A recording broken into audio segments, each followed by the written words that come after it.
A shocking discovery by the lake.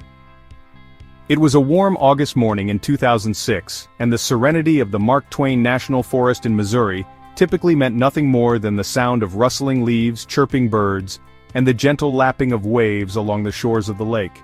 For decades, locals had cherished this area as a slice of untamed Americana where families came to fish, hike, or camp under starry skies. But that peaceful morning would be shattered by a discovery so horrifying that the shadow of its mystery would haunt the community for years to come.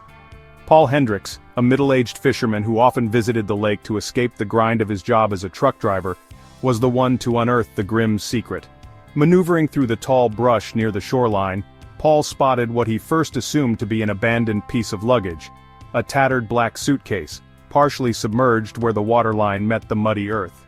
It was odd finding something like that out here, in a place so remote. As curious as he was cautious, Paul poked the suitcase with his fishing rod, causing it to shift slightly in the water. Something about its weight seemed unnatural, as though it were eerily heavy for a suitcase of its size. "Now who would leave this all the way out here?" Paul muttered under his breath. With furrowed brows he leaned in closer, his better judgment warring with his insatiable curiosity. The corner of the suitcase had begun to fray, revealing a glimpse of a dark, wet cloth. Paul reached for the zipper, which was rusted and barely functional, giving him trouble as he forced it open. The moment it did, a nauseating smell escaped into the summer air, rancid and suffocating. Paul instinctively took a step back, covering his nose with one arm. "Something ain't right here." His voice trailed off as he forced himself to look inside.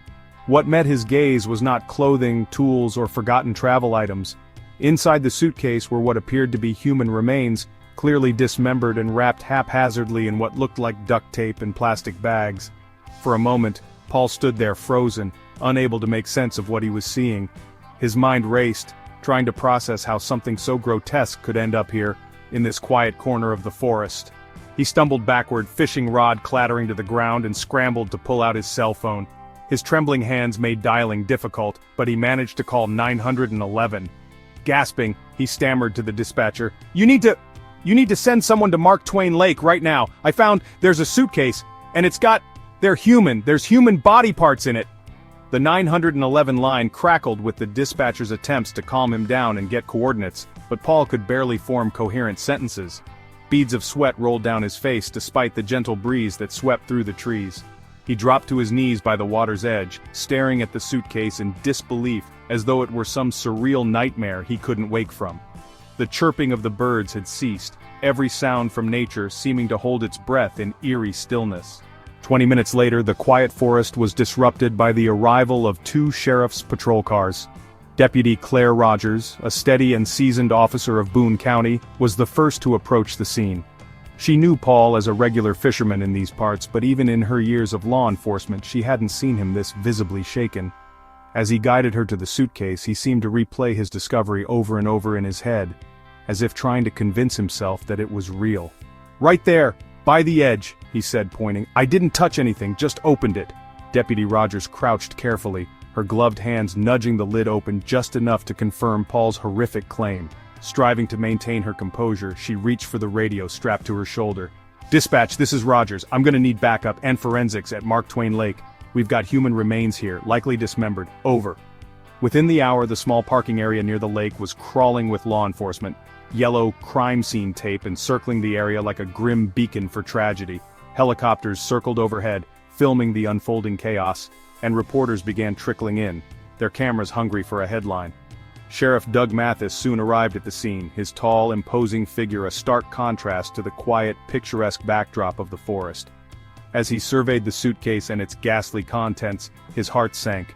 He knew that something this brutal wasn't the work of an amateur.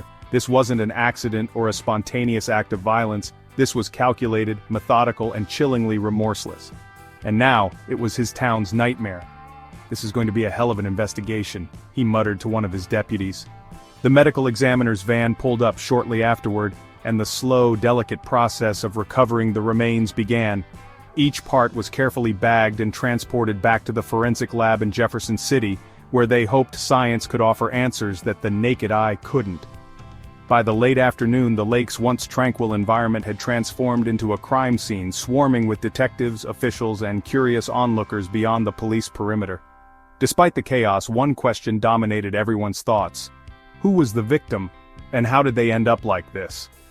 In the small, tightly knit communities around the Mark Twain National Forest, this kind of crime was unheard of. Whispers spread quickly, from the gas stations to the hardware stores, from the diners to the churches. For the first time in years, the community felt an unsettling vulnerability, like innocence had been stripped away from their backyard. As the sun set that evening, casting long shadows over the lake, the suitcase was gone, but the unspoken dread it left behind lingered in the humid summer air. What Paul Hendricks had stumbled upon wasn't just a horrific crime, it was the beginning of a wider, darker mystery, one that would take years to unravel. Identifying the victim and the preliminary investigation. By the time the crime scene was fully processed, local authorities had more questions than answers. All they had was a battered suitcase filled with dismembered human remains, and the overwhelming stench of death. No wallet, no identification, no personal belongings. Just the grisly evidence of a life brutally taken. It was as if the victim had been reduced to nothing more than a puzzle waiting to be pieced together. Sheriff Doug Mathis stood near the tape-marked perimeter of the scene, his arms crossed tightly against his chest as he stared out at the still waters of Mark Twain Lake. The sunlight glistened on the surface, creating an almost serene picture that clashed starkly with the horror of what they'd found just hours earlier. Nearby, Deputy Claire Rogers was taking down notes, her demeanor calm but tightly wound, like a coiled spring. "What do we know so far?" Mathis asked, finally breaking the silence. Rogers sighed, flipping through her small notebook. "Not much, Sheriff. Male victim, Caucasian based on preliminary observations, and the body's been in that state for at least a few months, maybe longer. The plastic bags and duct tape seem to have preserved parts of the remains, but there's enough decomposition that it's going to be tough." Mathis pinched the bridge of his nose in frustration. No ID, no prints on file, no witnesses. Jesus, it's like someone dumped this out here knowing we'd have nothing to go on. The medical examiner, Dr. Karen Holt, emerged from the edge of the crime scene, peeling off her latex gloves as she approached the two officers. Her usually stern face bore an even heavier grimness from what she'd seen. "Sheriff, you're looking at a male in his late 20s or early 30s based on bone structure and dental analysis. Cause of death? Too early to say, but it wasn't pleasant. Multiple clean dismemberment cuts. Someone either had surgical knowledge or access to professional-grade equipment when they did this."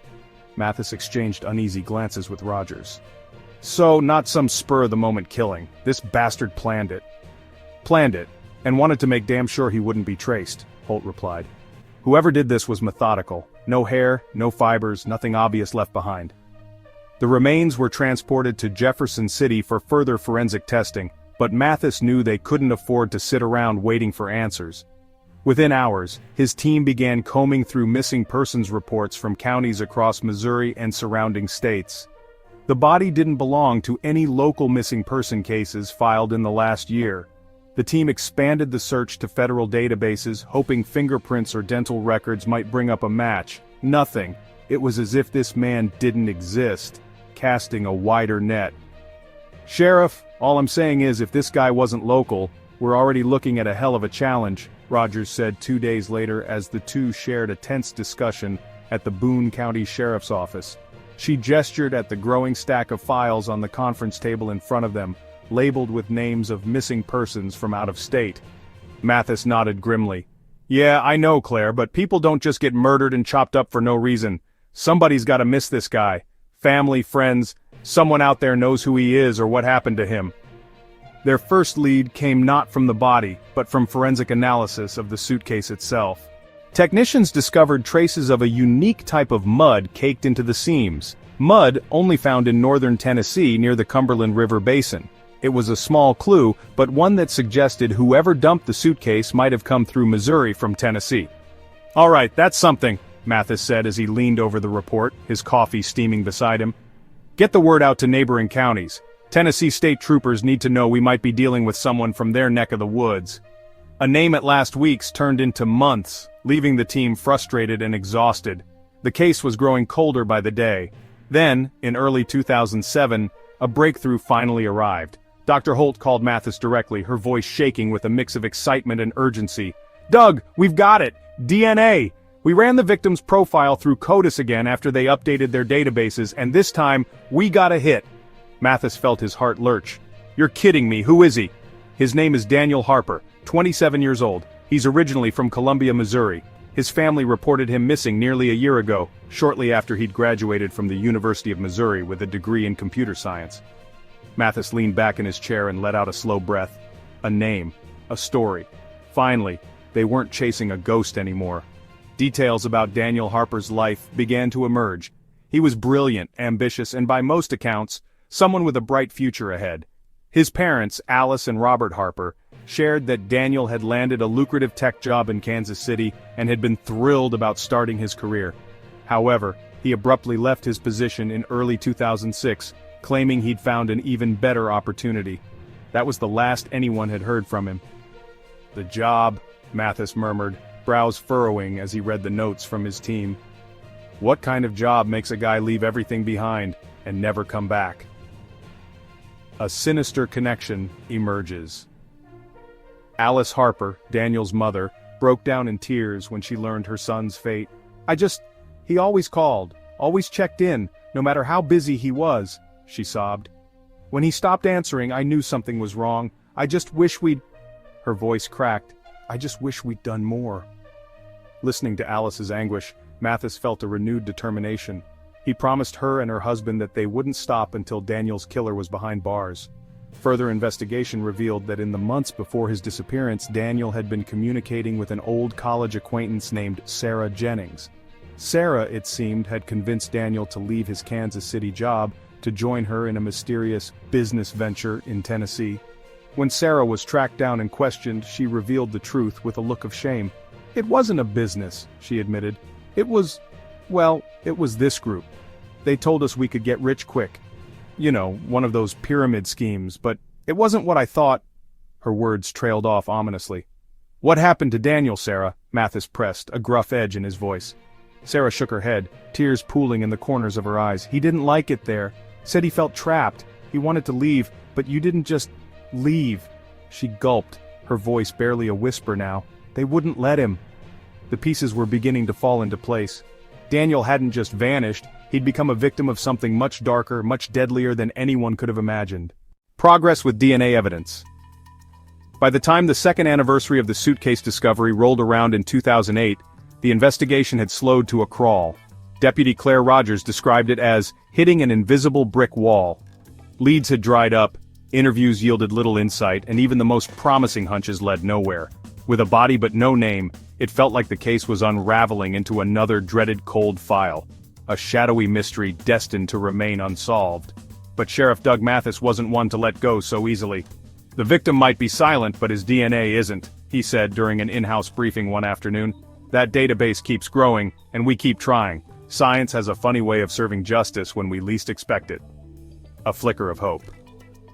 In early 2008, advancements in DNA databases offered new possibilities. At the time, CODIS, Combined DNA Index System, was expanding its reach nationwide, connecting more law enforcement agencies and incorporating updated samples from unsolved crimes, missing persons, and convicted offenders. With the infrastructure now more robust than ever, Mathis saw an opening and ordered the limited evidence from the suitcase, a processed DNA profile of the victim, into CODIS for another comparison. Day after day, the team waited for results. Calls to the crime lab became routine. "Any matches yet?" Rogers asked so frequently that the forensic analyst on the other end would simply sigh before replying, "Not yet, deputy." Weeks turned into months and frustration began to fester. Without a match to any known missing persons, the team's morale dwindled. "Maybe he was someone who didn't have ties," one deputy suggested at a meeting. "No family, no friends, someone no one even knew was gone. No one lives in this world completely untied," Sheriff Mathis said firmly. His tone silenced the murmurs of hopelessness in the room. "Everybody belongs to somebody. We just haven't found them yet." The call that changed everything. Nearly 2 years later, in February of 2010, Sheriff Mathis's office phone rang early in the morning, too early by his typical standards. Groggily, he picked it up and muttered a gruff, "Mathis here. Sheriff, it's Karen Holt." The medical examiner's voice crackled through the receiver. Her tone was alert and excited, a sharp contrast to her usual methodical calmness. "We've got something! CODIS reported a hit on the DNA profile we submitted." Mathis sat up straighter in his chair. The words buzzed through his morning fog like ice water down his back. "You're serious?" He leaned forward, rubbing his temples to snap himself into focus. "CODIS? As in, we finally got the guy's name?" "Exactly," Holt replied. "His name is Daniel Harper, 27 years old, originally from Columbia, Missouri. He was reported missing by his family nearly 4 years ago." Mathis dropped the phone onto its cradle and sat in silence for a moment. 4 years, 4 devastating years of wondering, of dead leads, of silence. Finally the victim had a name, a story. The pieces start to fit within hours. Deputy Rogers was compiling everything she could find on Daniel Harper. What emerged was a heart-wrenching portrait of a young man full of potential, whose life had taken a cruel and unexpected turn. Daniel had been born and raised in Columbia, Missouri, into a tight-knit family. As the oldest of 3 siblings, he was adored by his younger brothers, and revered by his parents, Robert and Alice Harper. A brilliant student, Daniel had graduated from the University of Missouri in 2005, with a degree in computer science and plenty of job offers waiting in the wings. It seemed like the bright future anyone his age could dream of. But by early 2006, according to his parents' account, Daniel had suddenly quit his tech job in Kansas City. His mother told the detective conducting the follow-up interview, he said he'd found something better, something exciting, but he wouldn't elaborate. Daniel was never one to keep secrets, but whatever this was, he kept it close to his chest. And then came the break in communication. Robert Harper's voice trembled when he recounted to authorities how they'd tried to call their son countless times, only to be met with deafening silence. "We thought maybe he was just busy," he said, his voice breaking. "We told ourselves he'd call when he could." But the call never came. A mother's intuition, Alice Harper wasn't so easily convinced. Daniel always called, she emphasized. Even during busy weeks he'd make time. When a week turned into 2, then a month, I knew something wasn't right. In April of 2006, the family filed an official missing persons report, but law enforcement back then had little to go on. Daniel was an adult, which meant he was free to disappear if he wanted. No foul play was evident at the time, and the Harper family's hopes rested on the idea that he might resurface on his own. Yet deep down, Alice's motherly intuition whispered a darker truth. I just knew he wasn't out there living a happy life, I could feel it. Now, with the puzzle piece of Daniel's identity slotted into place, Mathis felt an odd blend of relief and dread. They had a name, but that name came with a history they could no longer ignore. Building a timeline. Piecing together Daniel's final months became an urgent priority. Investigators redirected resources to understand what had led a promising, grounded young man to his gruesome fate. A breakthrough came when they checked his phone records. Calls to an untraceable burner phone had been frequent in the weeks leading up to his disappearance, raising suspicions that Daniel might have been coaxed into some sort of secretive or illicit activity. Further interviews with old college friends unearthed another revelation. Daniel had been corresponding with an acquaintance named Sarah Jennings, a fellow Missouri grad who had since moved to Tennessee. She said she was working on a huge business opportunity, one of Daniel's friends recalled. You know, one of those too-good-to-be-true deals. This lead was enough for Mathis. Sarah Jennings was still alive and could hold the key to unraveling what truly happened to Daniel Harper. Renewed determination. For Mathis and his department, discovering Daniel Harper's name was more than just progress. It was a moral responsibility to bring closure to his family. "We owe it to this boy," Mathis murmured one night while poring over files. "The only thing crueler than death is leaving his family with half a story. We get them the rest of it, no matter the cost." With Daniel's name now at the forefront of their investigation, the real work of dissecting the chain of events leading to his gruesome death began. The investigation turns to personal connections. With Daniel Harper's identity confirmed, law enforcement began the grueling task of piecing together the final months of his life. The focus shifted from the fragmented remains to trying to understand who Daniel was, his hopes, his friends, his routines, and, most importantly, the people who were closest to him before he disappeared. The notion was simple. Somewhere in Daniel's relationships lay the key to unraveling what had gone so horrifically wrong. It wouldn't be easy. Layers of time, distance, and fading memories had buried potential leads, leaving investigators with fragments of conversations and decisions that seemed unremarkable years ago. With determination etched into every step, Sheriff Doug Mathis assigned his most steadfast deputies, Deputy Claire Rogers and Detective Tom Grayson, to follow the deepest threads of Daniel's life, a network of shadows. "Start with his phone records," Mathis said in a staff meeting 2 days after Daniel's identity was confirmed. "Figure out who he was in regular contact with and when it stopped. Someone knows something, they always do." Deputy Rogers sat at the desk in the dimly lit conference room, papers scattered across the table in front of her. "His last known location pins him in Kansas City," she began, fiddling with a pencil as she spoke. "But here's where it gets weird. His calls in the weeks leading to his disappearance don't track with his normal patterns. There were a dozen calls to one untraceable number, a burner phone most likely. Every single one happened after midnight and lasted anywhere from 5 minutes to half an hour." Detective Grayson frowned and leaned forward. "A burner phone? Sounds like a classic red flag. Could be someone from out of state. Maybe the start of a bad business deal or—" He paused, shrugging. "Something illegal." "Exactly," Rogers replied. "We pulled logs from his last active cell tower hit. His phone went dark in northern Tennessee near Clarksville. That's over 400 miles from Kansas City. Whatever he was doing, he wasn't sticking close to home." Mathis interjected, his tone serious. "So we've got him leaving behind a well-paying tech job, making secretive calls and heading out of state. All for what? What did he tell his family or his friends about moving down south?" "I've been looking into that," said Rogers, thumbing through her notes. "His mom, Alice Harper, said he sounded optimistic in the weeks before he left Kansas City. She mentioned he told her he had found an amazing opportunity. But when she pressed him for details, he dodged the questions." "That's because he didn't want her to worry," said Mathis, shaking his head. "God knows whatever pulled him to Tennessee probably wasn't what he thought it was. Look into college friends, co-workers, anyone he could have confided in, and get that burner phone tracked, even if it's a long shot." Sarah Jennings, the Link 1 name, surfaced repeatedly during interviews. Sarah Jennings. A former college classmate of Daniel's at the University of Missouri, Sarah had apparently stayed in touch with him after graduation. Several of Daniel's friends remembered him casually mentioning her name in conversations. According to one friend, Sarah had reached out a few months before Daniel's disappearance with an exciting business opportunity. "Sounds like a setup," Grayson muttered as he scanned the interview transcripts. "How often do we see this? Old friend pops up out of the blue, offers the moon, and suddenly someone's life takes a turn for the worse." Rogers leaned over the table, pointing to Sarah's last known contact details. "She moved to Tennessee shortly after finishing college, around the same time Daniel started those burner phone calls. This business opportunity she sold him on? It's our next lead." Within 48 hours, law enforcement tracked Sarah Jennings to her home in Clarksville, Tennessee. The house was modest and unassuming, with a neatly kept front lawn and wind chimes tinkling softly in the breeze. Deputy Rogers and Detective Grayson knocked on the door, their presence casting long shadows in the late afternoon sunlight. The interrogation.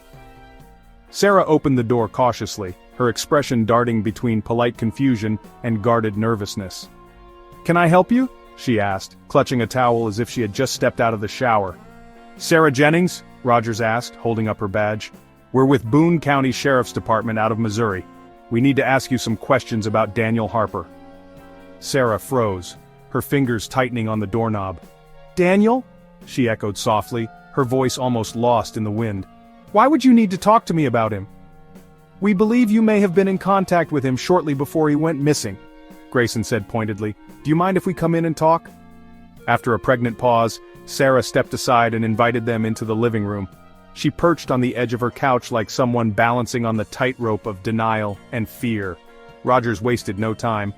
"We know you called Daniel multiple times before he went missing. His friends say you mentioned a business opportunity in Tennessee. Let's cut to the chase, Sarah. Why did Daniel leave Kansas City, and where did he end up?" For a moment, Sarah stared at the floor in silence. Then she looked up, tears welling in her eyes. "I didn't mean for any of this to happen," she whispered. "I just wanted to help him. I never thought he'd get hurt." "Hurt how?" Grayson pushed, his voice firm but measured. "What was he involved in?" Sarah wiped at her face, her hands trembling. It wasn't a real business," she admitted finally. "It was this group. More like a network, really. They promised we'd make good money fast with very little risk. I believed it at first. I thought they were legit." Rogers narrowed her eyes. "Who's they? And why couldn't Daniel walk away?" "They wouldn't let him," Sarah said, barely above a whisper. "He wasn't like the others. He didn't fall for all the promises. They kept trying to convince him, but he said something felt off. When he wanted to leave, they got angry, said he was a liability. Both officers exchanged grim looks. Grayson leaned forward, his tone darker now. "Sarah, we're going to need names.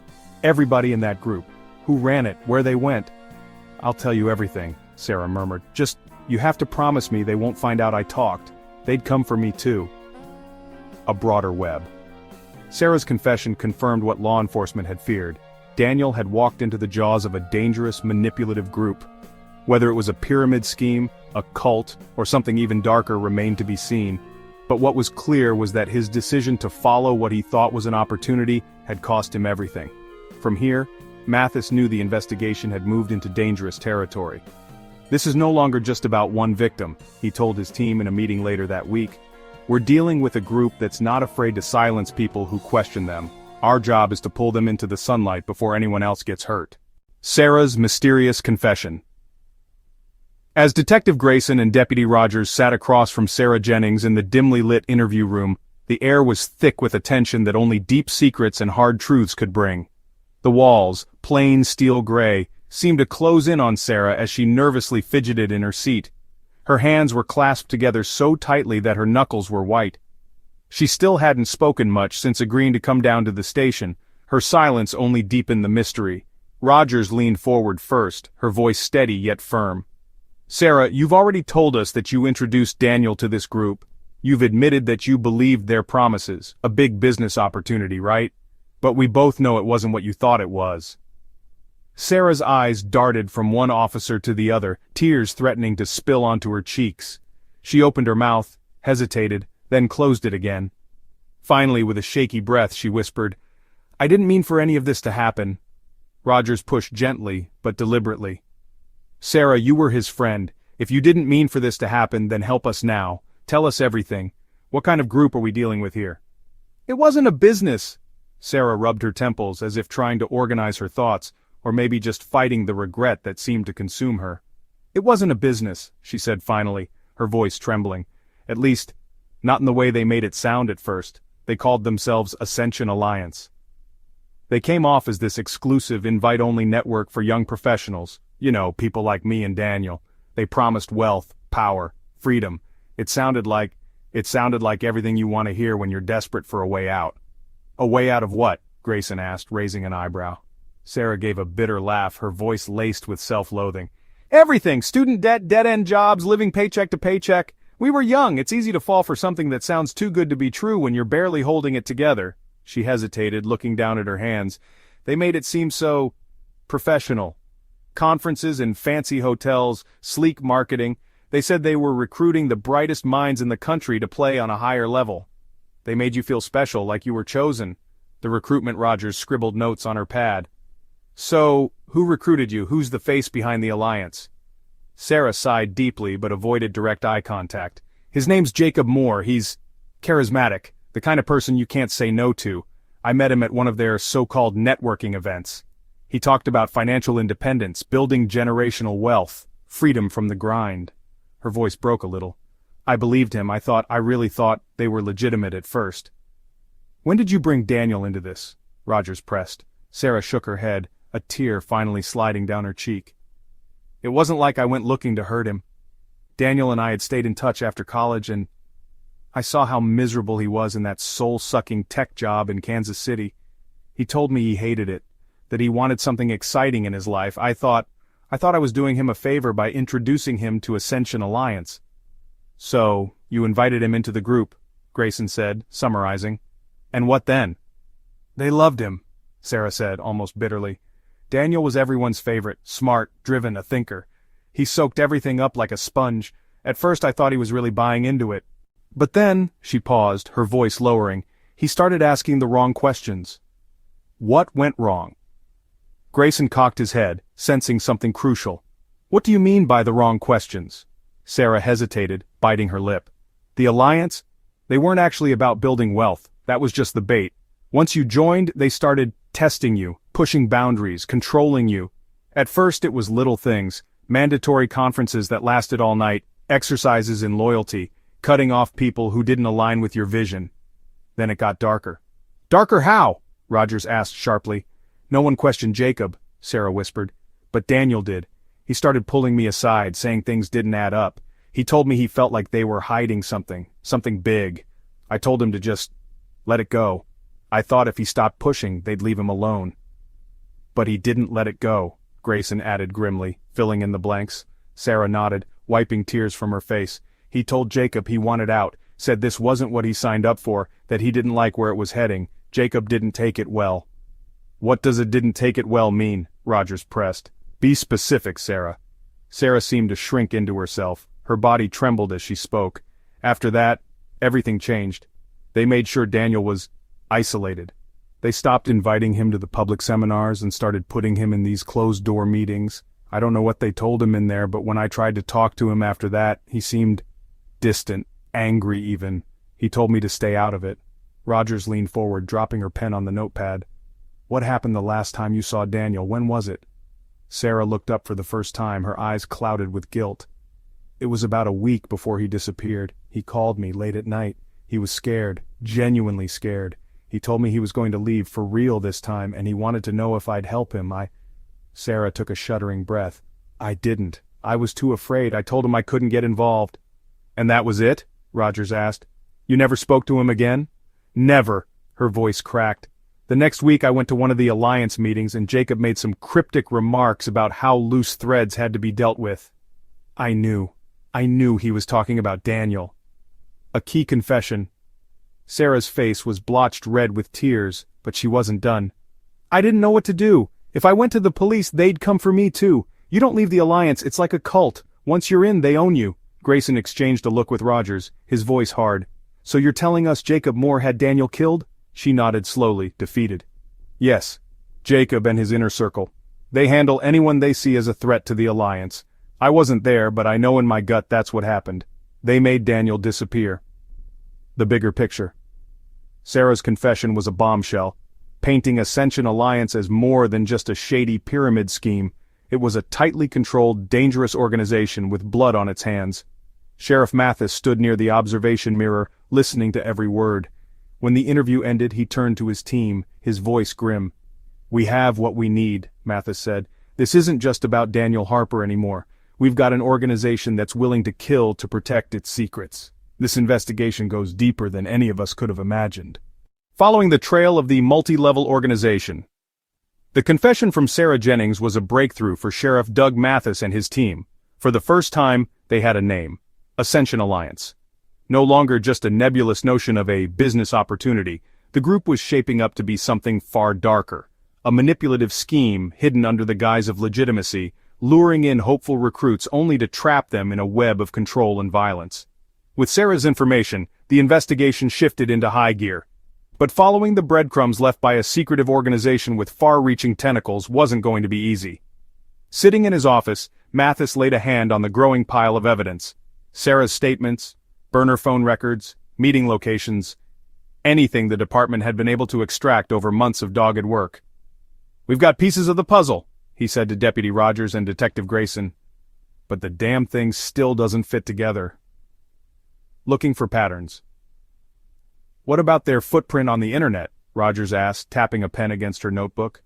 Groups like this always have some kind of online presence. Maybe not obvious, but there's gotta be forums, websites, invitations floating around.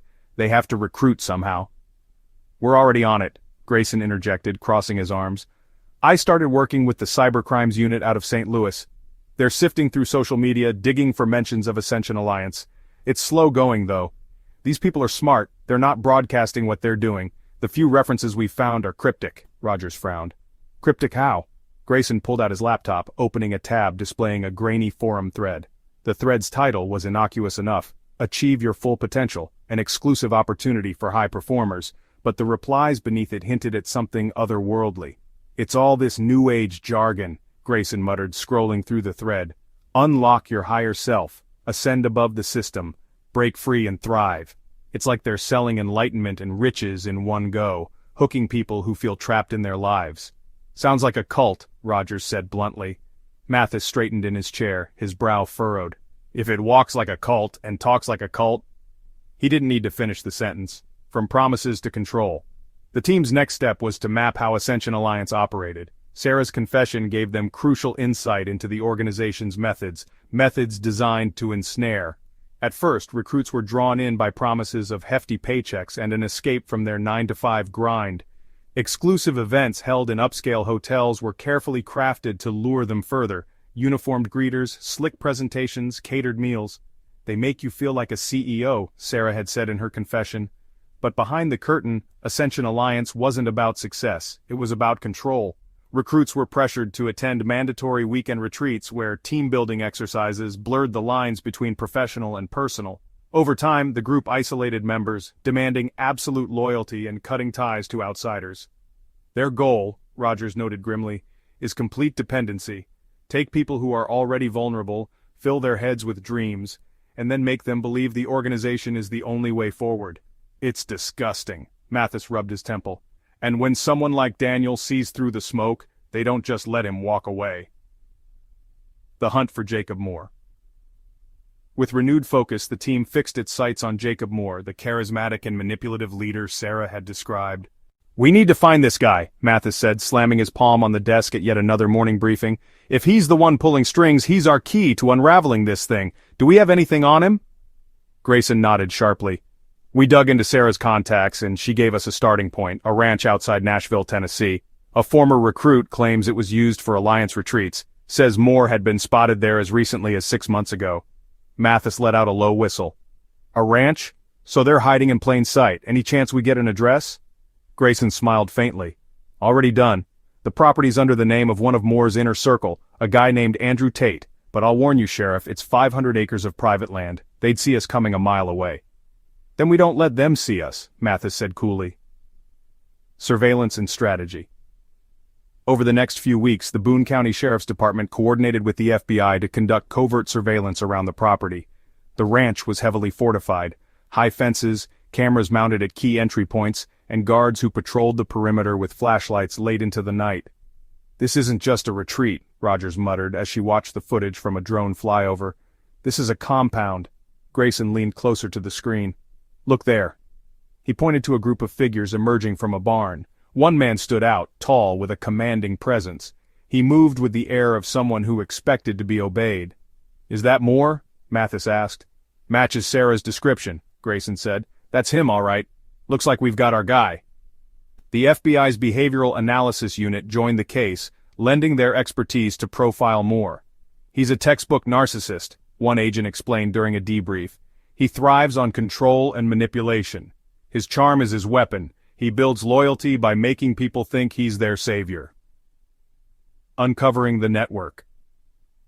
As the surveillance continued, it became clear that Ascension Alliance was more than just a small operation.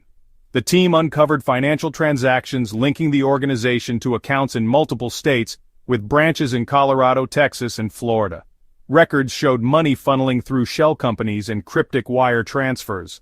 "This thing is huge," Rogers said, scrolling through spreadsheets of data. "They're not just conning people, they're running scams on a national scale. And they're using cult tactics to do it," Grayson added. "Promising success, then turning their members into pawns. It's a cult with a business front." Mathis leaned back in his chair, rubbing his chin. "If this is what they're doing on the surface, God knows what's happening behind closed doors. How many Daniels are out there caught in this?" The pressure builds. The deeper the investigation went, the more tension mounted in the small Boone County Sheriff's Office. Standing in their way was time.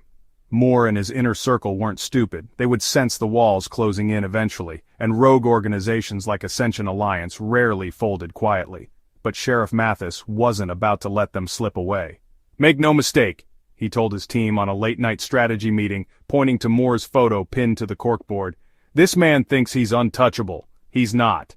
We'll bring him in, and when we do, we'll tear down everything he's built." The key members are exposed.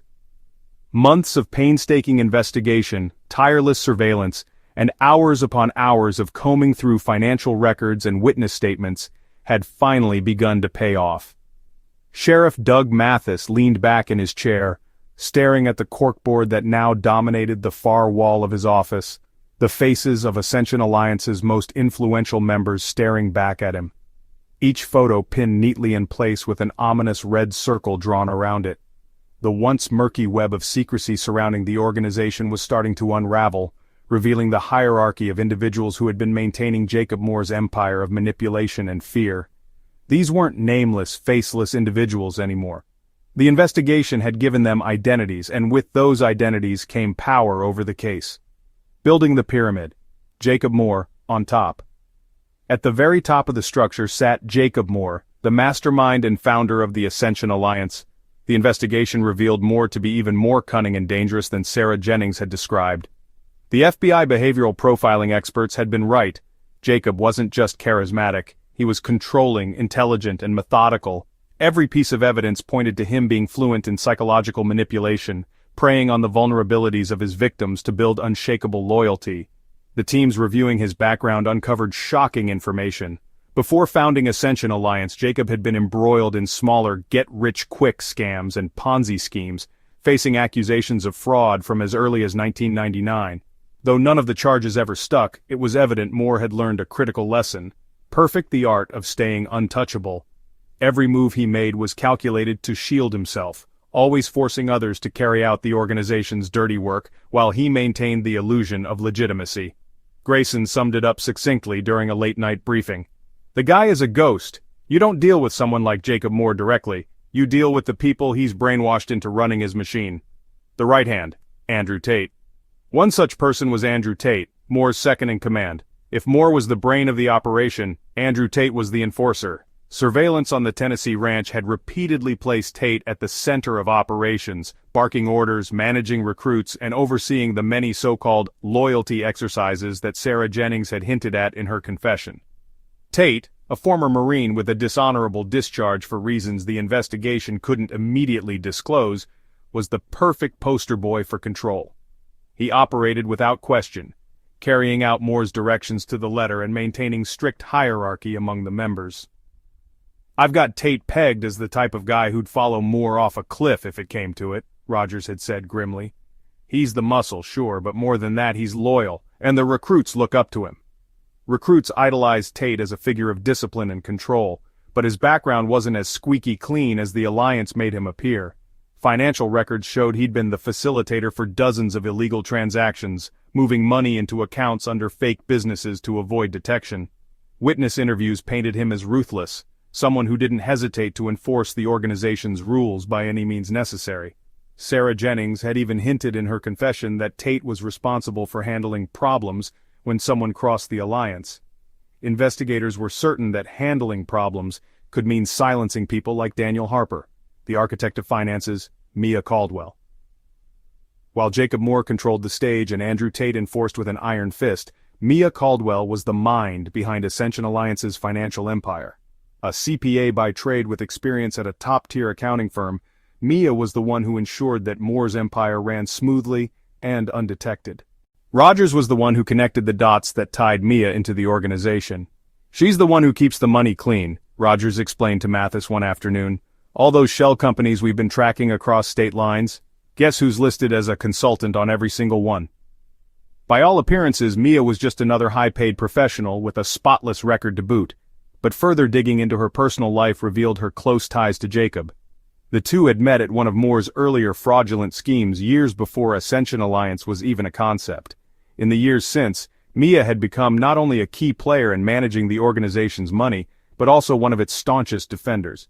Mia operated the financial branches of the organization like clockwork, using offshore accounts, cryptocurrencies, and twisted corporate structures to make the Alliance's revenues virtually untraceable. "Nothing sticks to her," Mathis said, frustrated after yet another fruitless discussion with financial analysts. "She's like a damn ghost in the numbers." The inner circle, faces in the shadows beyond Moore, Tate, and Caldwell, there was an entire inner circle, a group of lieutenants scattered across the country. Each of these individuals managed regional operations, working to recruit new members, silence dissenters, and expand the organization's influence. Pinning them down wouldn't be easy. They operated mostly through proxy, rarely showing their faces at public meetings or recruitment events. Among them were names like, who ran Ascension Alliance's Southwest operations, managing a base out of Texas. Victor was a former motivational speaker known for his eloquent pitches and ability to draw new recruits. The Northeast region's strategist, who coordinated public engagements and controlled much of the online recruitment. Though rarely seen in person, her tech-savvy fingerprints were all over the group's web-based operations. Each lieutenant in the inner circle had their own specialty: legal defense, propaganda, recruitment, or loyalty enforcement. Together, they had propped up Moore's empire for years, ensuring he stayed untouchable at the top. Breaking the silence. The more the investigation uncovered about Moore's closest allies, the clearer it became that Ascension Alliance was anything but a small-time scam. Mathis understood that taking down one or even two key players wouldn't be enough. "They'll weasel their way out of it," he said one night, studying the faces on the corkboard. "Tate will claim he was following orders. Mia will hide behind the paperwork. And Moore? Hell, he's probably already laying the groundwork for his next scam while we're chasing his breadcrumbs." But cracks had already begun to form within the Alliance's ranks. Pressure from law enforcement and scrutiny over financial irregularities meant key players were starting to worry. Several minor players, regional recruiters primarily, had quietly reached out to investigators with small pieces of information, hoping to save themselves. With time, Mathis knew, someone in the inner circle might break. The next target. The key to tearing down Ascension Alliance was now a game of chess. "We may not be able to start at the top," Mathis said in a midnight strategy meeting, his team huddled in the small conference room at the sheriff's office. He gestured toward Mia Caldwell's photo. "But if we can take out the person managing the purse strings, we can stop the whole machine from running. No money means no loyalty, and no hiding." Grayson nodded in agreement. "And Tate, he's dangerous. If anyone pushes back, it's going to be him. We'll need a team ready to act once we've got enough evidence." "And Moore?" Rogers asked, pointing to the smirking face in the center of the board. Mathis stared at the photo, his jaw tightening. "We'll get him, but we burn his empire down first." Breaking the silence. By 2012, the investigation into the Ascension Alliance had stretched far beyond the Boone County Sheriff's Office. With the FBI now fully involved, surveillance efforts had multiplied. Evidence was being pieced together across state lines, and the walls around Jacob Moore's empire of deceit were slowly closing in. Yet, for all their progress, there was one thing Sheriff Mathis and his team lacked: a direct witness who could blow the whole thing open. The inner circle remained steadfastly loyal to their leader. Every move they made seemed calculated, every word carefully chosen. Even the minor players they'd interrogated were hesitant to reveal anything more than bare scraps of information, nervous, fearful, as if confessing too much would bring the wrath of the Alliance down upon them. "You can feel it," Deputy Claire Rogers said during a late-night briefing. She tapped the corkboard filled with photos and scribbled maps. "These people aren't just brainwashed, they're terrified. They think Moore is untouchable, and they're too scared to risk testing that belief." "Terrified," Mathis repeated, folding his arms, his jaw clenching. "But everyone breaks eventually. We just need the right crack." A desperate phone call. That crack came on a cold February night in 2012. It wasn't something the team had anticipated. It came out of nowhere. Mathis had just settled down at home with a glass of scotch and a pile of case notes when his personal phone buzzed on the coffee table. The number was unlisted.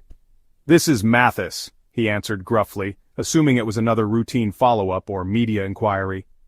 I need to talk to someone," the voice on the other end stammered. It was a woman, hushed and panicked. "But it has to be private. It has to stay between us or I'm dead. Do you understand me? Dead." Mathis sat up straight, his instincts kicking in immediately. "Who is this? Ma'am, you need to calm down and tell me what's going on." The voice hesitated, trembling. I used to work for Ascension Alliance. I know things that can help you. But if they find out I've talked to you, I'm done for. They'll find me, just like they found Daniel." The mention of Daniel Harper sent a chill through Mathis's spine. He gripped the phone tighter. "I hear you," he said steadily. "We can keep you safe, but you need to tell me everything you know." "I can't do it over the phone," she whispered. "Meet me, somewhere public, somewhere safe." Mathis didn't hesitate. "Tell me where." The bargain. The next evening, Mathis and Rogers sat in an unassuming diner on the outskirts of Boone County, the hum of fluorescent lights buzzing faintly in the background. Their contact, a woman in her late 30s with sharp eyes and a worn demeanor, shuffled nervously into the booth across from them.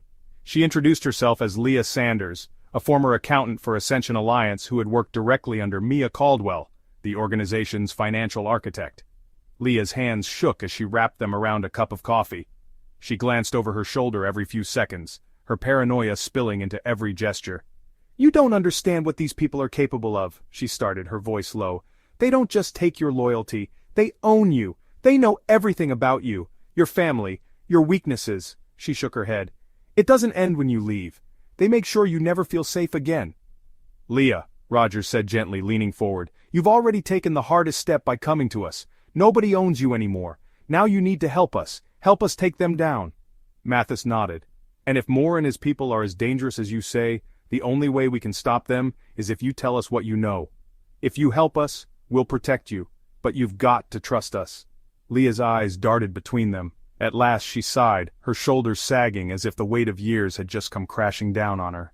"All right," she murmured, "I'll tell you everything." Inside the Alliance, Leah's testimony was the break the investigation had desperately needed. For hours she recounted the inner workings of Ascension Alliance, the meticulous recruitment tactics, the manipulative relationships, and the lengths to which Jacob Moore and his inner circle would go to maintain control. "It wasn't just about the money," Leah explained. "To Jacob, the money was secondary. What he really wanted was power. Absolute power. He wanted people so loyal to him that they'd turn their backs on their own families if he asked them to. And he got it too. He had this way of making you feel like he was the only person in the world who truly saw your potential, who truly believed in you. But one wrong step, and it all flipped." "What do you mean by flipped?" Rogers asked cautiously. "Punishments," Leah said, her lips tightening into a thin line. "They didn't come out and say punishment. They called it corrective action. But believe me, it wasn't subtle. Public humiliations, financial penalties, sometimes physical intimidation, you name it. And if you tried to leave..." She trailed off, the color draining from her face. "Well, you already know what happened to Daniel Harper." Mathis leaned forward, his voice calm but firm. "So you're saying Moore personally ordered Daniel's death?" Leah bit her lip before nodding. "He didn't do it himself, that's not his style, but yes, he called Daniel a loose thread. That's what he always said when someone was becoming a problem, when someone put the organization at risk." "And Andrew Tate?" Mathis continued. "Was he the one who carried it out?" Leah hesitated, but eventually nodded again. Tate was the one who handled the loose threads. He didn't ask questions, he just did whatever Jacob told him to do." Every word was another nail in Ascension Alliance's coffin, but Leah wasn't done. Evidence in the shadows. Leah didn't just bring testimonies, she brought evidence. "I kept records," she admitted, sliding a small flash drive across the table. "Not much, I had to be careful or they'd have figured it out. But there's enough on here to prove how they moved the money. Shell companies, offshore accounts, falsified invoices. Mia Caldwell ran it all. And Jacob, he pulled every string." Mathis held the drive carefully, his expression unreadable. "If this checks out, Leah, you might have just handed us the key to bring them down." "That's what I want," she said, her voice fierce despite the tremble in her hands. "I want them gone, but I want protection too. You said you'd keep me safe. I'll do whatever it takes, but you have to promise me they won't find me." The balance shifts. Over the next few weeks, Leah's flash drive became the centerpiece of the investigation. The financial data she provided confirmed long-standing suspicions about Ascension Alliance's operations, how they laundered money, exploited recruits, and maintained their shadowy organization across state lines. Combined with Leah's testimony and Sarah Jennings' earlier confession, the case against Jacob Moore and his inner circle began to solidify. The pressure was mounting. For the first time, Mathis sensed that the power dynamics were shifting. Jacob Moore, once untouchable, now had cracks in his fortress, and Mathis was determined to smash his way through them. "This is it," Mathis said during a late-night meeting with his team. He pointed to the growing wall of files and photos in the room. "This is how we burn it down. First, Mia and Tate, then Moore. We start pulling threads until this whole damn thing unravels." Rogers nodded, her eyes sharp with determination. "They silenced Daniel, but they're not silencing us." Grayson leaned back in his chair, a rare smile tugging at the corner of his lips. "We're coming for them, and this time they won't see it coming." The thrilling pursuit. It was late March 2014 when everything finally came to a breaking point. 2 years of relentless investigation, countless hours of surveillance, interviews with terrified former members, and meticulous groundwork had laid the foundation for the inevitable, the takedown of Ascension Alliance and its ruthless leader, Jacob Moore. For Sheriff Doug Mathis and his team, this wasn't just another case. This was personal, A battle for justice for Daniel Harper and countless others who had been lured, manipulated, and discarded by the Alliance. Mathis stood at the front of the Boone County Sheriff's tactical room, his voice calm but laced with a gravitas that settled heavily over the room. Around him sat a mix of local officers, FBI agents, and a SWAT team specially assigned to the operation. "This is what we've been working toward," Mathis began, tapping a pointer against a large map of Salida, Colorado, where Jacob Moore and his inner circle had established their last known stronghold. A sprawling property on the outskirts of the town, hidden behind dense pine forests and fortified like a military compound, had become their suspected headquarters. "This isn't just some corporate office," Mathis continued. "It's a damn fortress. They've got guards, cameras, and we're expecting them to put up resistance. Jacob Moore isn't going down without a fight." Deputy Claire Rogers, sitting toward the front, raised her hand. "And what about Andrew Tate? His file says he's prior military. Any indication he's still running security for them?" Grayson, flipping through a dossier, nodded grimly. "Oh, he's there. Surveillance has him pacing the perimeter like it's a war zone. If anyone's gonna make this ugly, it's Tate." Mathis set the pointer down and leaned against the table. "Tate is dangerous, but he's not invincible. We go in carefully, methodically. The goal is to apprehend as many of them alive as possible, but I won't lie to you, this could get messy." The plan. Over the next few hours, the tactical team laid out a meticulous strategy. Mathis and the SWAT commander reviewed the satellite images and aerial drone footage of the compound. The property was massive, 2 acres of heavily forested land with a central mansion and several outbuildings. Cameras were mounted on tall wooden posts near all major access points and guards patrolled in pairs. "This place wasn't built for living," Rogers muttered, staring at the blueprints. "It was built to keep people out, or keep them in." The FBI team lead outlined the approach. "We'll come in from 3 sides, east, west, and south. The north boundary is too steep, it's natural terrain they probably think is impenetrable. We'll be using that to our advantage to surprise them. Drones will provide visual cover before we breach the main property." Mathis rubbed his chin thoughtfully. "And Jacob Moore? What if he tries to run?" "We've got roadblocks set up on every viable escape route," another agent chimed in. "Air surveillance will track anything that goes wheels up. Trust me, Sheriff, he's not getting out of this one." Grayson smirked from his corner of the room. Famous last words. The moment arrives. The morning of the operation was unseasonably cold for Colorado in March. A thin mist hung over the Salida forest, curling ghost-like around the pine trees as the tactical units moved into position. Every breath visible in the frigid air was a reminder of the tension, the calm before the storm. In the command van parked nearly half a mile away, Mathis watched the live drone feeds on a laptop screen. The compound looked deceptively quiet. Guards patrolled with their rifles slung casually over their shoulders, unaware that dozens of officers surrounded them in the trees. "This guy doesn't have a clue what's coming," Rogers muttered, standing beside Mathis. "Let's hope it stays that way," Mathis replied. Then into his radio he began issuing commands. "Team Alpha, hold position. Team Bravo, move in on my mark." Grayson, geared up and sitting in a tactical vehicle nearby, adjusted his earpiece. "Hey, Sheriff," he crackled over the comms, "you ready to bring this guy down? I've been waiting for this for 2 years. Mathis smirked. "Don't get cocky, Grayson, let's keep focused." Then came the call from Drone Recon. Movement spotted near the barn, multiple individuals including one fitting Jacob Moore's description.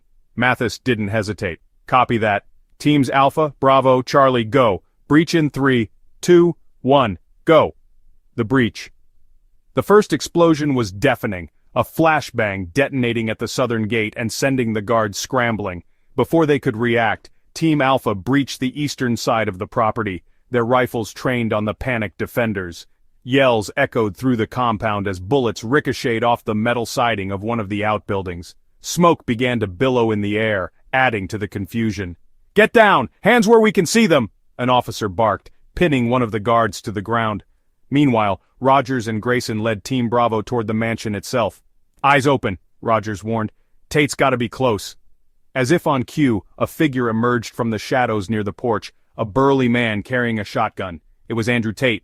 He aimed quickly, but Grayson was faster. "Drop it!" he shouted, but Tate only sneered, firing once before darting back inside the house. "He missed!" shouted Rogers, adrenaline pumping. "Move! Move!" The team stormed the front door, helmets low, shields raised as gunfire erupted from within. The capture.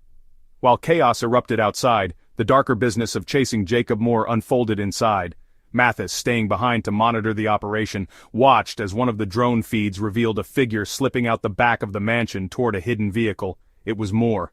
"He's running," Mathis muttered into the comms. "North Perimeter Team, do you have eyes on Moore?" A static-filled reply came back.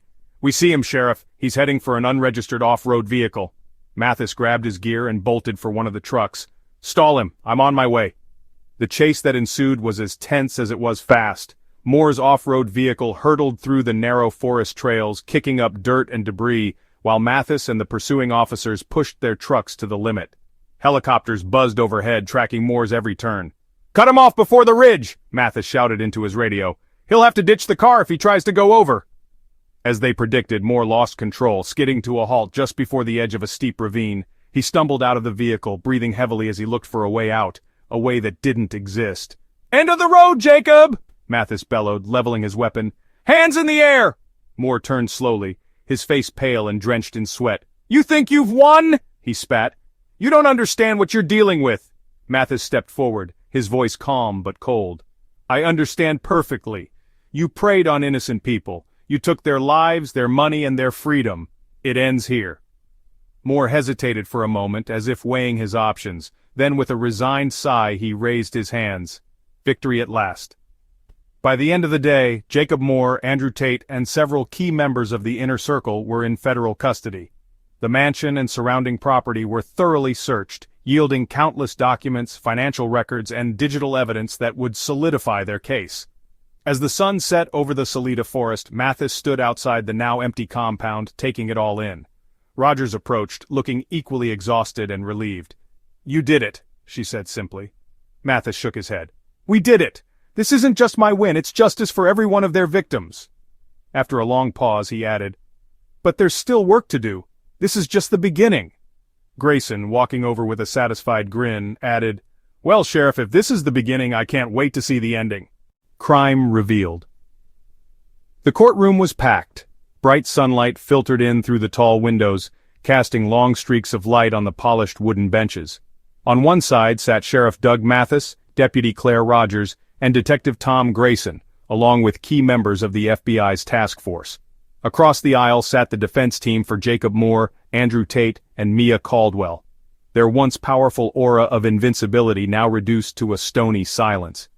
At the center of it all, Moore leaned back in his chair, face impassive and smug, as if the trial was nothing more than a waste of his time. The air was heavy with tension. What was about to be revealed wasn't just about one crime.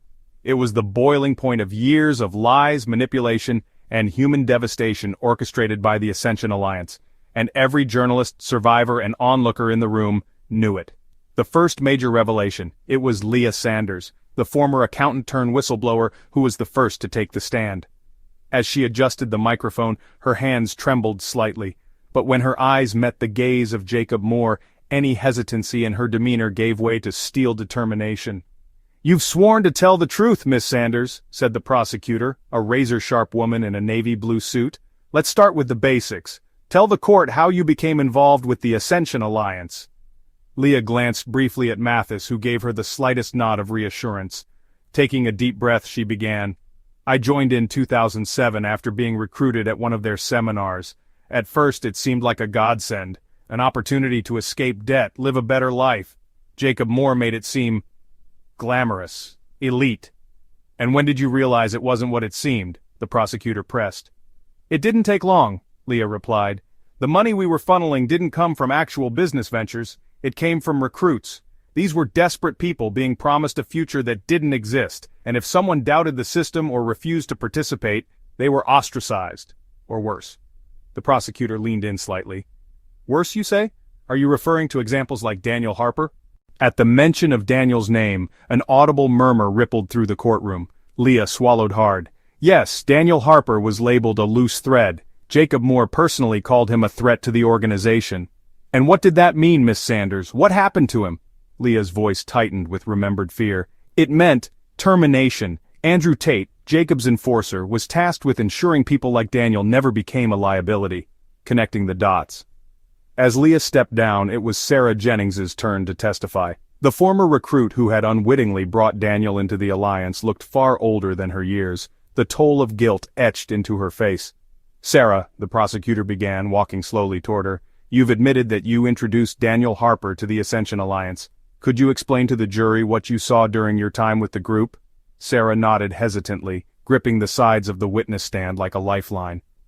"At first everything seemed normal, even exciting. The events, the people, the promises. But then, once you were part of it, things changed. Every part of your life was controlled. We were told who to talk to, how to think, and what not to question." "What happened when people did question?" Sarah hesitated, her eyes flickering to Moore for just a split second. He returned her gaze with a cold, calculating stare. Finally she swallowed and looked back at the prosecutor. "They disappeared," she said softly, "or their lives were destroyed." The jury was riveted, the gallery holding its collective breath. "Loose threads," Sarah continued. "Jacob Moore would call them loose threads. Andrew Tate would handle it, but we all knew what it meant." "And was Daniel Harper one of those loose threads?" the prosecutor pressed. Tears filled Sarah's eyes, but her voice didn't waver. "Yes, he saw through everything. He told me he was leaving, but—" She stopped, gripping the back of her chair for support. "He never got the chance." The defense crumbles behind the defense table. Jacob Moore looked unbothered. But his lawyer, an arrogant man with a reputation for defending billionaires, was visibly sweating. The prosecution had built a meticulous case, and with Leah Sanders and Sarah Jennings both testifying, the house of cards Moore had relied upon for years was collapsing. By the time the prosecution called their next witness, Agent Mark Delaney, to discuss the financial evidence provided by Leah, Moore's composure finally cracked.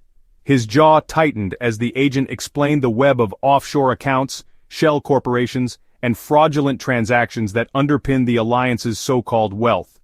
"We traced the money back to Jacob Moore through a series of payments authorized by Mia Caldwell," Delaney testified. Her personal computer, retrieved during the raid, contained encrypted ledgers detailing the scams. These documents also outlined payments made to individuals who enforced the organization's rules, including Andrew Tate. "And you're saying these payments coincide with the disappearance of Daniel Harper?" the prosecutor asked. "Yes," Delaney confirmed. "A significant sum of money was transferred directly to Tate 3 days after Mr. Harper was last seen alive." The moment of truth.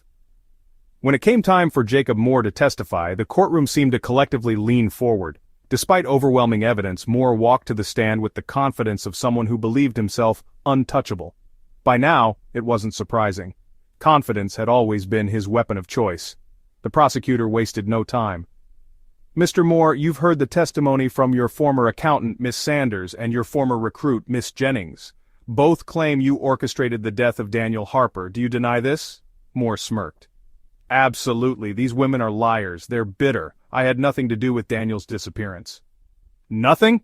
the prosecutor shot back. "Yet your enforcer, Andrew Tate, was paid a significant sum just days after Harper went missing. Care to explain that?"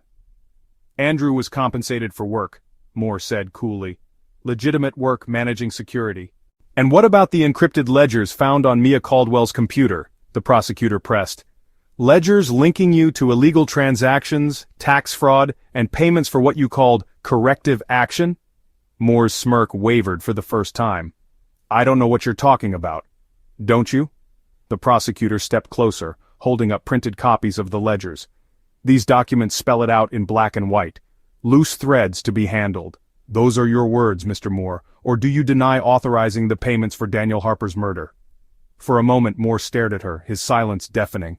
The room felt charged, like the courtroom itself was holding its breath. Finally, Moore leaned back, his expression hard. "This is all a witch hunt. You'll never prove anything." The verdict. In the end, it didn't matter how much bravado Moore displayed. The evidence was airtight, the testimonies unshakable.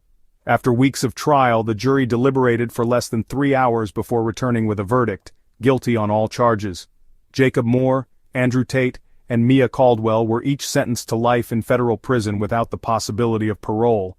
For the survivors, it was vindication, but also a sobering reminder of what had been lost. As Mathis and his team walked out of the courthouse that day, the weight of the victory settled in. Grayson glanced at the sheriff and gave him a rare smile. "Well, Doug," he said, "looks like we brought down the house." Mathis nodded, his expression thoughtful. "It's not just about bringing them down. It's about making sure none of this ever happens again." Rogers chimed in. "It was justice for Daniel, and for every other person they hurt." She paused. Think his family will finally feel like they have answers? Mathis sighed. Maybe, but no verdict is going to bring him back. What we can do, he straightened his shoulders, is make damn sure no one else ends up like he did.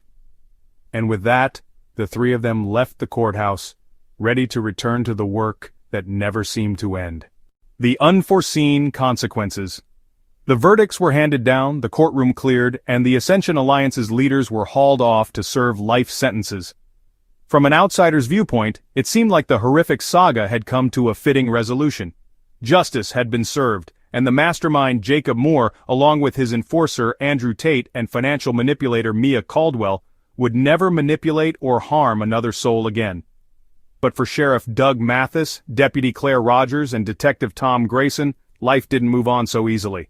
The collapse of an empire like the Ascension Alliance was a seismic event, and like any earthquake, it left a trail of aftershocks. The ripples of chaos, guilt, mourning, and unfinished business stretched far beyond the confines of Boone County's courthouse. The families of the forgotten. Not long after the trial concluded, Mathis received a call at his office. It was from a man in Ohio, his voice trembling as he introduced himself, desperate for answers. I saw Jacob Moore's face on the news. The trial. What you all did. There was a long pause before the voice cracked with restrained emotion. Was he responsible for more than what came out in court? My daughter, Morgan, she disappeared in 2011. Left a note saying she was joining some business group. We never heard from her again. Mathis closed his eyes for a moment and exhaled slowly. This wasn't the first call like this. Since the news of the Alliance's takedown had become public, phone lines at the department had been flooded. Families from all over the country, desperate parents, siblings, even old friends, had started to connect the dots between their missing loved ones and the cult-like multi-level scheme they'd seen on TV. I'm sorry for your loss, Mathis said gently, fumbling for the right words. I can't guarantee we'll have answers, but send me everything you've got. Photos, timelines, anything. We'll look into it. By the end of the week, the stack of missing and unidentified persons linked to Ascension Alliance grew to more than 50 names. Some were recruits who had simply vanished, their tracks carefully erased by Moore's meticulous organization. Others were members who'd tried to leave, their names whispered by survivors like Leah Sanders and Sarah Jennings during off-the-record conversations. It keeps piling up, Rogers murmured one late evening, a thick file of new cold cases spread out before her on the desk. How many lives did Moore destroy, Doug? 5, 50? Hell, it's probably 100, and we'll only ever know about a fraction of them. Mathis leaned over her shoulder, looking at the faces in the photographs. Young, hopeful people who had disappeared into the black hole Moore created. The weight of the task ahead settled heavily on his chest. We made a dent, he said quietly, but this isn't over. Not yet. The survivors' struggles. For those who had managed to escape the Alliance's grip, the ordeal wasn't over upon Moore's arrest. Survivors like Sarah Jennings were thrust into an entirely new battle, rebuilding their lives from the wreckage. Reporters from across the country clamored for interviews, often hounding the most vulnerable survivors and their families. Tabloids ran lurid headlines like "Inside the Cult of Wealth and Death," with sensationalized recreations of Moore's chilling operations. At first, Sarah tried to ignore the flood of attention, but the guilt ate away at her every time she turned on the news or heard her name whispered in public spaces. Eventually, she scheduled a private meeting with Mathis. "You don't understand," Sarah said, voice trembling as she stared down at the table. "I recruited Daniel. I brought him into that hell, and then I ran when he needed me most." Mathis regarded her carefully, his tone measured. "And then you came forward, Sarah. You helped bring Moore down. You've done more than most people would ever have the strength to do." She wiped her tear-streaked face, her voice breaking. "It doesn't make it right. His parents, his friends, they'll never forgive me." "It's not about them forgiving you," Mathis said, softly but firmly. "It's about you forgiving yourself. Guilt's a trap, Sarah. Don't let it take you back to where Moore wanted you, thinking you're powerless." But Sarah was far from the only one struggling. Many former members still held on to the Alliance's promises, their blind loyalty to Moore unbroken, even as he rotted away in prison.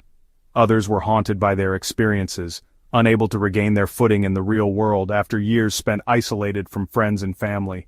Media frenzy and public outcry. The media firestorm surrounding the Ascension Alliance case was like gasoline poured onto an already raging inferno. National news networks devoted endless airtime to dissecting every facet of the trial, the courtroom confrontations, the victims' stories, even speculative debates over the psychology of Moore's followers. Talking heads labeled him everything from a manipulative cult leader to a modern-day Charles Ponzi. Morning shows invited financial analysts to weigh in on the fragile psychology exploited by multi-level marketing schemes. Public outcry spurred renewed scrutiny of recruitment platforms both on and offline. "People love to simplify things," Grayson muttered during a rare moment of downtime, watching a TV panel debate over Ascension Alliance's methods. "They call it a cult. They call him a scam artist, like slapping a label on it somehow makes it all make sense." "It wasn't just a scam," Rogers said. "It was systematic destruction. People believed in him. They thought he was giving them a way out. He didn't just take their money, he took their hope." Jacob Moore's lingering shadow. Even behind bars, Jacob Moore's influence lingered like a ghost. Despite the damning evidence, the high-profile testimonies, and the guilty verdicts, there were those who still refused to believe in his guilt. An unofficial online network of loyalists, calling themselves the Ascended Coalition, began circulating conspiracy theories. Some claimed Moore had been framed by the government, while others cast him as a misunderstood visionary who had been vilified for challenging the system. Mathis received anonymous tips about former Alliance members hosting secret meetings in defiance of the arrests, some of them still honoring Moore like a martyr for their twisted cause. "It's like chopping the head off a snake," Grayson said bitterly. "The body's still twitching." "And it'll keep twitching," Mathis replied, his jaw set. "But that doesn't mean we let it slither back into another hole." The domino effect. While the Alliance's downfall had been swift and decisive in Boone County's courtroom, it sent shockwaves across the nation. Similar investigations were launched into smaller wealth-building groups and fraudulent schemes in other states. Lawmakers began drafting stricter legislation to regulate multi-level marketing practices and improve protections for vulnerable recruits. Families of missing victims continued to come forward, spurred by the courage of people like Leah Sanders and Sarah Jennings. Some joined advocacy groups to keep the pressure on law enforcement and raise awareness about the dangers of schemes like Ascension Alliance. For Mathis, it felt like the work would never truly stop. Every case file tied to another missing person, every anguished phone call from a desperate family, every news story dissecting the Alliance's aftermath was a reminder of just how far the ripples of Moore's crimes had spread. A bitter reminder. One afternoon, Mathis returned to the quiet waters of Mark Twain Lake, the site of Daniel Harper's discovery years earlier. The lake was calm, reflecting the sky with perfect clarity, a sharp contrast to the horrors it had hidden that August day. "Life goes on," he murmured to himself, the weight of everything hanging heavily in his chest. But as he glanced at the water, undisturbed, eternal, he realized something else. Justice was only one part of the story. The rest was up to those left behind. Lessons and awakening. The end of the Ascension Alliance case wasn't a moment of triumphant finality. It was a ripple effect that sent shockwaves across communities, institutions, and individuals nationwide. It was as if the takedown of Jacob Moore's empire had pulled back a curtain that revealed a far more pervasive and insidious pattern: how easily manipulation could flourish under the guise of hope, success, and belonging. For Sheriff Doug Mathis, Deputy Claire Rogers, and Detective Tom Grayson, the case left haunting memories and heavy lessons. But it wasn't just about the justice they had fought so hard to achieve. It was about asking the bigger questions. How did this happen in the first place? What could be done to stop it from happening again? A wake-up call to communities. Not long after the trial concluded, Mathis found himself standing before a packed auditorium in Jefferson City. Law enforcement officers, social workers, and community leaders had convened for a statewide summit on combating recruitment schemes and cult-like organizations. Mathis wasn't used to public speaking, but this time he knew the stakes. He gripped the edges of the podium, his voice steady as he said, "We thought crime like this only happened in the movies. Charismatic leaders preying on the weak, promising them wealth and salvation. We told ourselves, not our town, not our people. And yet the Ascension Alliance thrived under our noses for years. People were dying, disappearing, and we didn't connect the dots." The room was silent, the weight of his words sinking in. "Jacob Moore didn't just manipulate people with money," Mathis continued. "He manipulated them with fear, with promises, with desperation. And the terrifying truth is, there are other Jacob Moores out there right now in our schools, in our churches, in our businesses. People looking for cracks in the system to exploit. And it's up to all of us to stop them." The applause that followed wasn't a cheer. It was somber agreement, a recognition of how much work was left to do. Lessons for law enforcement. For the Boone County Sheriff's Office, the Ascension Alliance case became a mandatory topic of training for new recruits. Grayson, in his usual blunt style, stood at the front of the classroom during one of the sessions, scribbling the words, "How not to miss the signs" on the chalkboard in large capital letters. "This case taught us one big thing," Grayson said, pacing in front of the rookies like a coach delivering halftime instructions. "It's that the victims don't always wear a sign that says, 'Help me.'" Do you think Daniel Harper ever walked into our office begging us to save him from Jacob Moore? No. He didn't even know he was in danger until it was too late. He pointed his finger at a young officer in the front row. Scams like this, they thrive on isolation. They pick their targets carefully, someone drowning in debt, someone lonely, someone who just lost their job or feels like they're running out of time to make something of themselves, and they convince these people to trust them, not us, not their families, them. Rogers, leaning against the back wall, chimed in. "This wasn't your average pyramid scheme. It was psychological warfare. You need to learn to dig deeper. If someone reports what looks like a minor scam, don't dismiss it. Ask questions. Look for patterns. Stay alert. Because you might just uncover the next Jacob Moore before he ruins more lives." Resilience of survivors. While law enforcement adapted to the lessons learned, the survivors of the Ascension Alliance faced their own battle. A journey to reclaim control of their lives. Leah Sanders, the whistleblower whose testimony had been instrumental to the case, had become an unintentional voice for victims of exploitation. She hadn't chosen this role, but as more survivors reached out to her sharing similar stories, she felt compelled to act. "We need to keep talking about it," Leah said during a televised interview on a popular news show. Her voice held newfound strength, though there was still pain in her eyes. "If we pretend it's over, people will stop paying attention. And Jacob Moore's legacy, what he built, what he destroyed, will happen again, just under a different name with a different leader." Sarah Jennings, too, had found her way forward.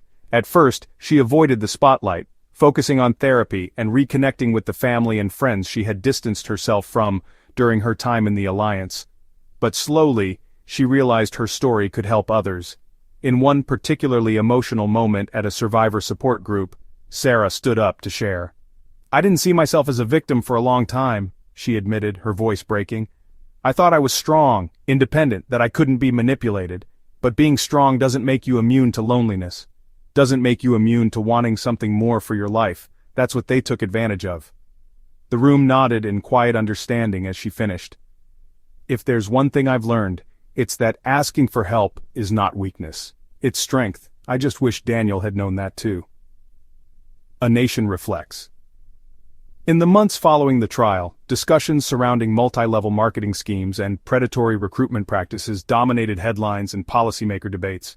Advocacy groups formed almost overnight, demanding stricter regulations and stronger protections for vulnerable individuals. One particularly passionate speech came from a surviving member who had testified anonymously during the trial. Standing before Congress during a hearing on exploitative organizations, the woman said, "They sold us dreams. We lost everything, our money, our sense of self, and for some of us, even our lives. What we need now is action. How many Daniels will it take before you realize this isn't just business? It's abuse." The Ascension Alliance case became a public reckoning, not just about Moore's crimes but about the broader cultural landscape that allowed schemes like his to flourish unchecked. Universities began offering seminars on recognizing coercive tactics, while social media platforms implemented stricter policies to monitor suspicious recruitment activities. Personal reflections. For Sheriff Mathis, the case was personal. He kept a photograph of Daniel Harper pinned to the board above his desk, a quiet reminder of why he'd entered law enforcement in the first place. One evening, as he stared at the fading image, Rogers walked into his office. She dropped a fresh stack of files onto his desk, her expression grim but familiar. "More calls," she said softly. "Families with missing kids, saying they think this might be connected to Moore's gang." Mathis sighed, leaning back in his chair. "Years of this, Claire. This case never really ends, does it?" She gave him a knowing look, then gestured to the photo behind him. "Maybe not, but it's not about it ending, is it? It's about making sure no one else winds up like him." Mathis didn't answer immediately. Instead, he swiveled his chair around to look at the photo. After a moment, he nodded. "Damn right it is." An unfinished mission. The victory over Jacob Moore was monumental, but it wasn't the end, it was the beginning of something greater, a wake-up call to a society that had grown too complacent. A lesson in the vulnerabilities that manipulation could exploit, and a reminder that for every battle won, there were countless others waiting to be fought. Mathis, Rogers, and Grayson carried those lessons with them, not as a burden, but as a purpose. And though new challenges lay ahead, one thing was certain: the legacy of the Ascension Alliance wouldn't just be one of tragedy, it would also be one of resilience, justice, and a collective resolve to never let history repeat itself.